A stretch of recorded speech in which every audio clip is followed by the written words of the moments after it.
নমস্কার বন্ধুরা, আজকে এমন একটা রেসিপি নিয়ে হাজির হয়েছি যেটা শুধু একটা রান্না নয়, এটা বাঙালির আত্মার সঙ্গে জড়িয়ে থাকা এক টুকরো নস্টালজিয়া। আজ আমি আপনাদের জন্য এনেছি আসল স্বাদের সর্ষে ইলিশ। হ্যাঁ, ঠিক শুনেছেন বন্ধুরা, এই সর্ষে ইলিশ এমন এক স্বাদ নিয়ে হাজির যা একবার জিভে লাগলেই মন ছুঁয়ে যাবে। ইলিশ মানেই বাঙালির প্রাণ। বর্ষার এই সময়টা যেন ইলিশ প্রেমীদের কাছে উৎসবের মতো। আর সেই ইলিশ যদি হয় খাঁটি সর্ষে দিয়ে রান্না করা, তাহলে তো আর কথাই নেই। আজকে আমি আপনাদের সঙ্গে শেয়ার করতে চলেছি আমার মায়ের শেখানো রেসিপি, এমন এক স্বাদের সর্ষে ইলিশ যেটা আপনি আগে দেখেননি, কেউ দেখেননি, এটা আমার গ্যারান্টি। চলুন দেখি নিয়ে কি লাগবে আমাদের আসল স্বাদের সর্ষে ইলিশ বানাতে। উপকরণ: ইলিশ মাছ 5 টুকরো, তাজা হলে স্বাদ দ্বিগুণ। কালো ও সাদা সর্ষে 3 টেবিল চামচ একসাথে ভিজিয়ে নিতে হবে। কাঁচা লঙ্কা 6 থেকে 8টি, ঝাল পছন্দ অনুযায়ী বাড়ানো যাবে। নুন স্বাদ মতো। হলুদ গুঁড়ো 1 চা চামচ। সর্ষের তেল যত মন চায়, তবে কৃপণতা চলবে না। রান্নার পদ্ধতি ধাপে ধাপে। ম্যারিনেশন: প্রথমে ইলিশ মাছের টুকরোগুলো ভালো করে ধুয়ে নিয়ে নুন আর হলুদ মাখিয়ে রেখে দিন 15 মিনিট।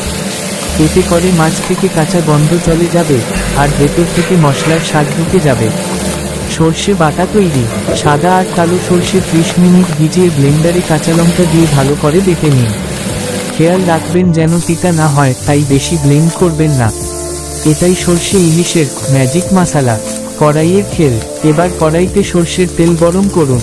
তেলটা যেন সঠিকভাবে গরম হয়, তবে পোড়া না যায়। তারপর কাঁচা লঙ্কা ফোড়ন দিন, এই গন্ধেই তো খাবার খাওয়ার আগেই পেট ভরে যায়। মশলার কষানো: সর্ষে বাটা দিয়ে দিন কড়াইয়ে, একটু নুন দিয়ে দিন, এতে সর্ষে ফুটে উঠবে ঠিক মতো। এবার দিন 1 কাপ জল এবং পুরো মিশ্রণটা মাঝারি আঁচে ফুটতে দিন, যেন একটা ঘন ঝোল তৈরি হয়। আসল মুহূর্ত মাছ ঢোকানো: এবার তাতে ইলিশের টুকরোগুলো সাবধানে বসিয়ে দিন। ঢেকে দিন কড়াই, আর 8 থেকে 10 মিনিট অপেক্ষা করুন। গন্ধেই বুঝে যাবেন, হ্যাঁ, এটা আসল সর্ষে ইলিশ।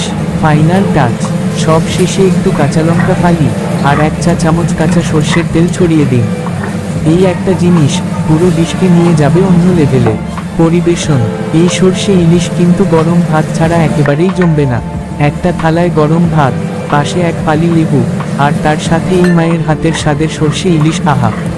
একবার খেলে আপনি নিজেই বলবেন, চিত্রদীপ দাদা, এমন ইলিশ আগে খাইনি। বন্ধুরা, একটা অনুরোধ, আপনাদের কারো যদি মা হাতের সর্ষে ইলিশের স্মৃতি থাকে, নিচে কমেন্টে জানাতে ভুলবেন না। এই ভিডিও যদি আপনাদের ভালো লেগে থাকে, তাহলে একটা লাইক করুন, কমেন্টে আপনার মতামত জানান, আর ভিডিওটা আপনার বন্ধু বা পরিবারের সঙ্গে শেয়ার করতেই হবে। আর হ্যাঁ, চ্যানেলটা সাবস্ক্রাইব না করলে কিন্তু মিস করবেন এমন অনেক দারুণ খাঁটি বাঙালি রান্নার রেসিপি। আমি চিত্রদীপ ফিরবো আবার নতুন কোন ঘরোয়া স্বাদ নিয়ে।